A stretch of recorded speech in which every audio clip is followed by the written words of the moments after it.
जेके मन करे वो हमसे लड़ी ले। महाराजगंज जिला के बनवावल, जब जिला बनल है हम ही विधायक रहनी, हम ही कांग्रेस के विधायक रहनी, कांग्रेस के सरकार में नारायण तिवारी जी बनौले रहने। अच्छा। वो वक्त भी ये बात के विरोध आयल रहल कि सिसवा बन सकत रहल, जिला काहे महाराजगंज बनल। हाँ, लेकिन भाजपा प्रत्याशी के सामने जब चुनाव लड़ब तो कहीं ना कहीं पार्टी में तो ही अच्छा मैसेज ना जाए। का कारण रहल आपो के परिवार के एगो बड़ा पैठ रहल विकसित कैले के विधानसभा के क्षेत्र के, तो आखिर काहे जौन बा महाराजगंज जिला सिसवा इतना पीछे रह गए? तो का प्रोग्राम बनौले बानी, चुनाव लड़े के बा या मान जाए के बा, का करे के बा?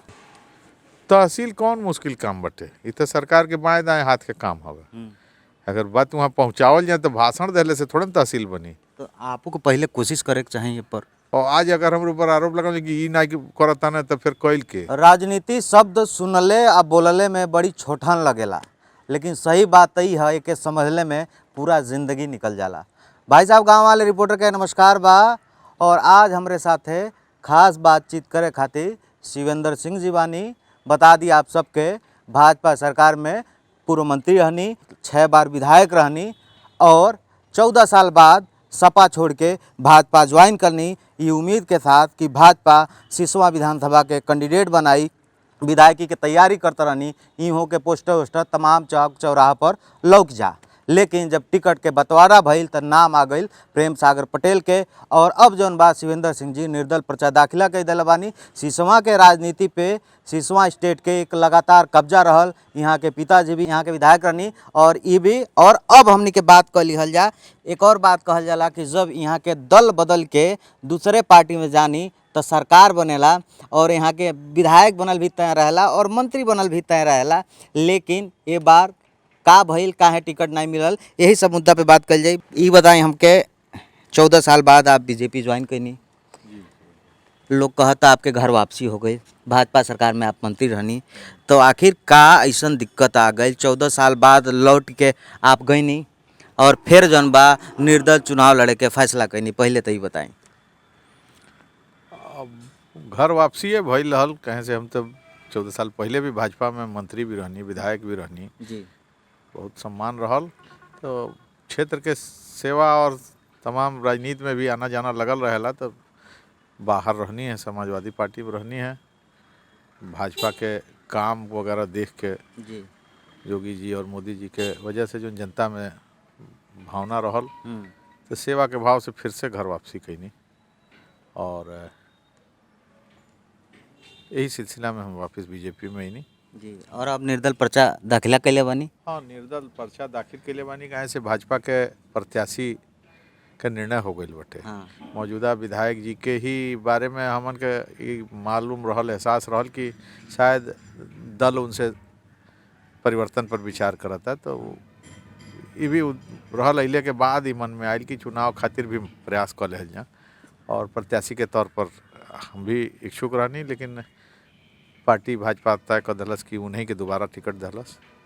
तो अब हमरे लगे भी काफ़ी सामाजिक दायरा बा लोगन से बात, लोगन के मंशा इच्छा के सम्मान खातिर चुनाव लड़े के निर्णय भइल। तो हम बागी तो नहीं बानी, लेकिन निर्दल जरूर बानी। और भाजपा के जो रीति नीति और कार्यक्रम माने वही के लागू करे खातिर, भाजपा के ही मजबूत करे खातिर चुनाव लड़ता नहीं। लेकिन ये समय तो आप कहीं ना कहीं भाजपा के विरोध में खड़ा बानी चुनाव में? नहीं, हम भाजपा के विरोध में नहीं खड़ा बानी। हाँ। कल भाजपा के सरकार बनी, हम भाजपा के सरकार में सहयोग करब विधायक बन के। लेकिन भाजपा प्रत्याशी के सामने जब चुनाव लड़ब तो कहीं ना कहीं पार्टी में तो ही अच्छा मैसेज ना जाए। अब बहुत जगह भाजपा या और भी दलन के जो लोग होने वो बागी के तौर पर लड़के पार्टी के विरुद्ध भाषण करना। अच्छा, हम बागी नहीं बने, हम पार्टी के पक्ष में, हम पार्टी के विचारधारा के ही प्रचार करब। अच्छा, और कहब कि प्रत्याशी यहाँ पार्टी के अच्छा अगर आपके नहीं दिखाता तो हम बानी, और हम भी आपके संदेश वाहक बानी कि भाजपा में नेतृत्व के और सरकार के संदेश पहुँचा। अभी बता दें हमने कि तनी राजनीति बात करी हल जा, चुनावी सीजन चलता, आप तैयारी करतनी, का कुछ तैयारी होता ताकि बड़ा धुरंधर धुरंधर पहलवान बने, बड़का धुरंधर आपो बानी या प्रेम सागर पटेल के भी एक बड़ा अनुभव बा, समाजवादी पार्टी के जे प्रत्याशी बाने वो दर्जा प्राप्त राज्य मंत्री रह चुकल बाने और तमाम भाजपा के 2-3 कार्यकर्ता निर्दल खुद लड़तन है। तो हमके लगता है यहाँ चुनावी रणनीति के साथ चुनावी संग्राम के बिगुल बज गई बा, तो कौने तरह जौन बाटे घेरे के बाटे अपने विरोधी के। हमार विरोधी क्यों नहीं है? जब भाजपा प्रत्याशी के तौर पर केहू लड़ा था तो दल के तो अधिकृत प्रत्याशी वह माना, लेकिन दल के प्रचार करे खातिर दल के कार्यक्रम के नाम पर भी जनता के सहमत कल जा सकेला कि उनसे ज़्यादा भाई 2 परिवार के 2 सदस्य 3 सदस्य अगर चुनाव लड़ता ना तो नाम तो वही परिवारवे के रही। तो वही सब बातन के लेके हमन के जनता में जाइल जाई और जनता के लगे एक विकल्प रखल जाए कि आप निराश मत हुई, आप आक्रोशित बानी या आप कुछ पार्टी के फैसला से नहीं बा तो आपके बात पहुँचाए खातिर हम बानी, हम पहुँचाए। ये बता दी हमके सिसवा विधानसभा आप विधायक रहनी, मंत्री रहनी, ये बार के का योजना बा ताकि सिसवा विधानसभा में एगो जो सबसे ज़्यादा हम कमी देखतनी हुई बा शिक्षा के स्तर। यहाँ के युवा टेक्निकल स्तर पे कुछ कईल चाहता तो ओकरा खातिर लखनऊ, दिल्ली, पंजाब, नोएडा जाए के पड़ता। सिसवा में कुछ ऐसा नहीं बाटे, यहाँ बात खाली BA बाटे, MA बाटे। हमरे भोजपुरी भाषा में एक कहावत बा कि दादा कही गए ने सरसौए लदिह, तो वही ट्रैक पर आज भी सिसवा चलता। ये बार आपका योजना लेके आयल बानी चुनाव लड़े खातिर, कैसे सिसवा के विकसित करब? आप ये देखी सिसवा के बात छोड़ दी, महाराजगंज जिला के बात ले ली। यहीं कुशीनगर में मेडिकल कॉलेज मंजूर हो गई, यहीं बगल के सिद्धार्थनगर में भी मेडिकल कॉलेज बनता, वहीं यूनिवर्सिटी भी बनता।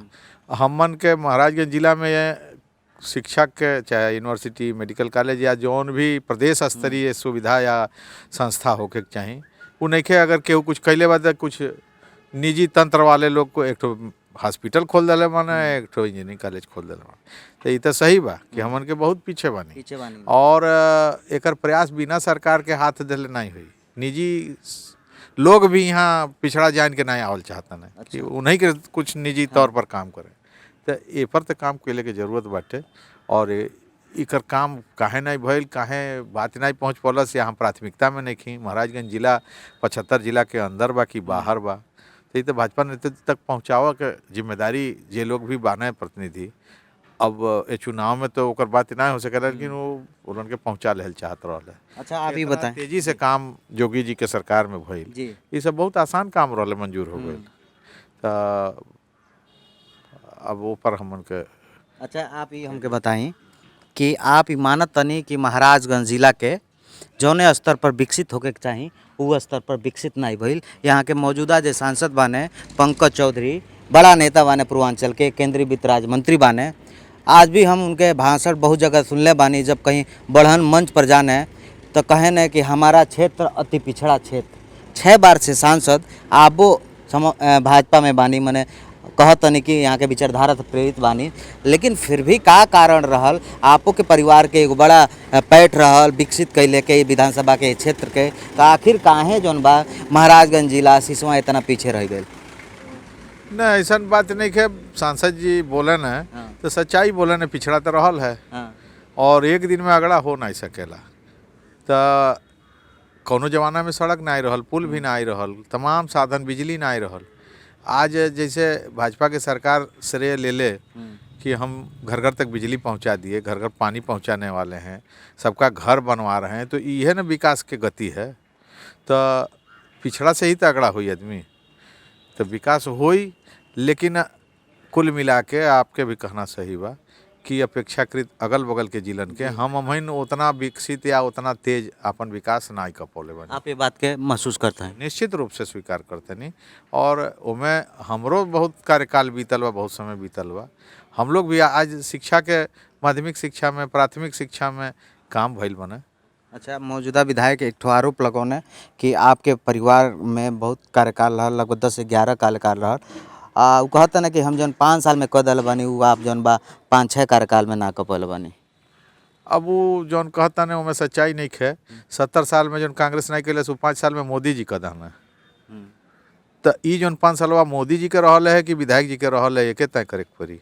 तो विधायक तो जी ये भाजपा कैलस है, भाजपा के विधायक सरकार। जी ना कुछ करना है विधायक जी भाजपा के वजह से कैले हैं। भाजपा की वजह से। और का कैले तो अगर ऊपर के सरकार के सहयोग रही, हम ऊपर के सरकार खातिर ना लड़त तानी कि बात पहुँच न के तनी ज़्यादा अच्छे से पहुँचाओ जाए और ज़्यादा अच्छा से सहयोग आ जाए हमारे क्षेत्र और क्षेत्र के मुकाबला में बराबरी पर पहुँच जाइए। नहीं आगे जाए तो कम से कम हमारे बगल में अगर हमसे आगे बात तो वहाँ ले पहुँचने की कोशिश कर ले। बिना सरकार के सहयोग के विधायक जी अपने तरफ से सहयोग नहीं कर सके ना। और जौन कुछ भी भइल बा पूरा 100% जी श्रेय जौन बाटे प्रदेश और डबल इंजन वाली सरकार के देवे के पड़ी।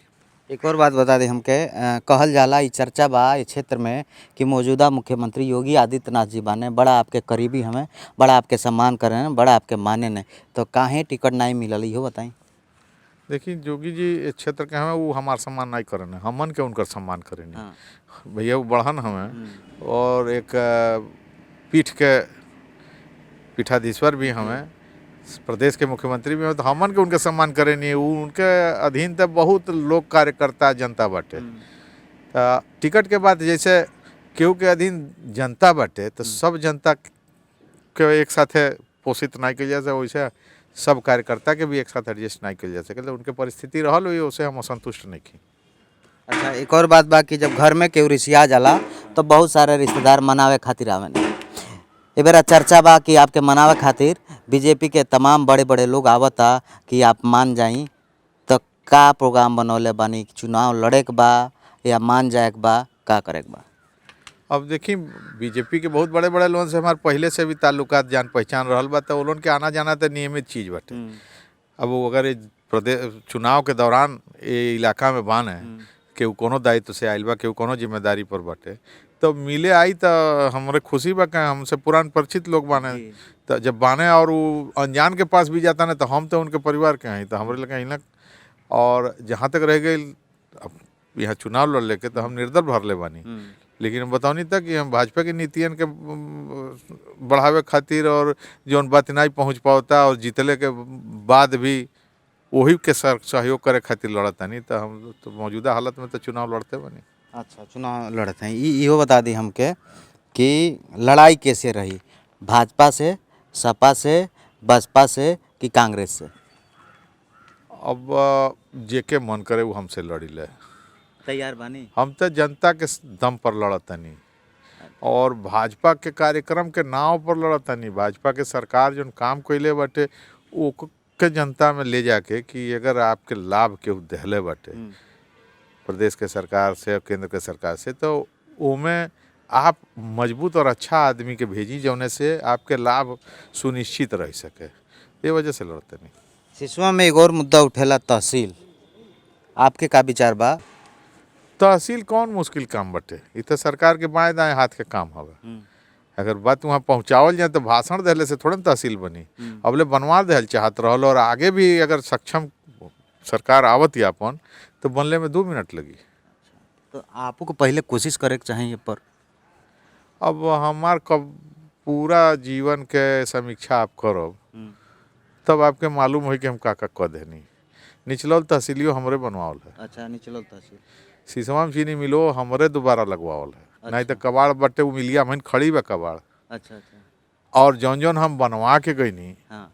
रोडवेज बस डिपो जी वो बंद हो गई। हाँ। ओकर श्रेय के लिए बंद करावले के। निचलौल। हाँ, के श्रेय ले ओकर निचलौल बस डिपो, ताकि एक समय में निचलौल बस डिपो के हमार पुरनका कैल का जोड़ल जाता महाराजगंज जिला के बनवावल।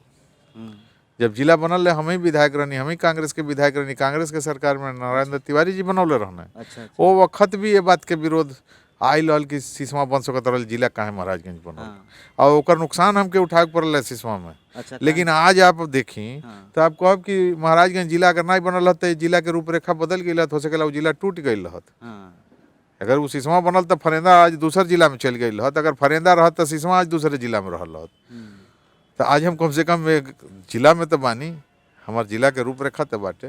तो अब हमार पुराना इतिहास देखी तो हम बहुत कैले बानी, और आज अगर हमारे ऊपर आरोप लगा कि ये नहीं करता ना तो फिर कैल के।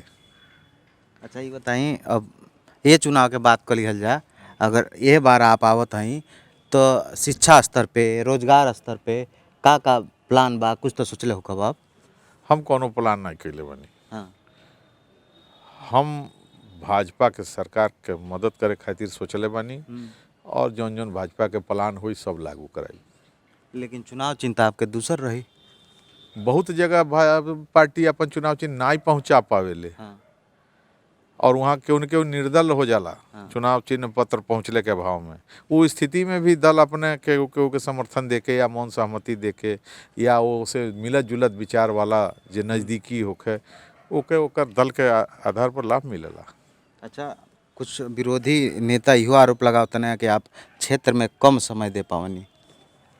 नहीं, क्षेत्र में समय कम देनी, क्षेत्र के काम भी नहीं करे, नहीं एकर आरोप लगावता ना कि नहीं रहले से काम न करे, निकम्मा रहे या न रहे और सबके काम हो जाए तो काम खातिर कहीं बाहर भी रहे पड़ेला। अच्छा, तो ये बताइए 10 तारीख के 10 मार्च के का हुई?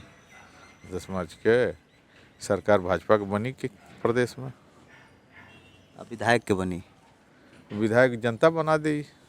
आप तैयारी कैले बनी? लड़त नहीं में से केहू बनी। क्यों बनी? हाँ। आप हमके समय देनी बहुत बहुत धन्यवाद। तो हमारे साथ खास बातचीत करे खातिर शिवेंद्र सिंह जी जो पूर्व मंत्री और आपके बता दी यहाँ से यहाँ के परिवार सिसवा विधानसभा और यूँ कहली कि महाराजगंज के राजनीति पर बड़ा प्रभाव बा।